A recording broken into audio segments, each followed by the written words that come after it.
My name is Jason Lin. I'm a second year civil engineering student here in NJIT.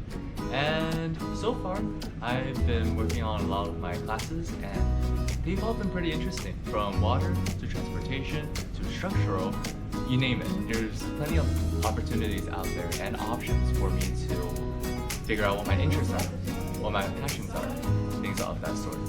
So here at the open house, I want to show the students what they also have available to them. You know, there's so many disciplines, and it's overwhelming to just go into college and not know what's going on.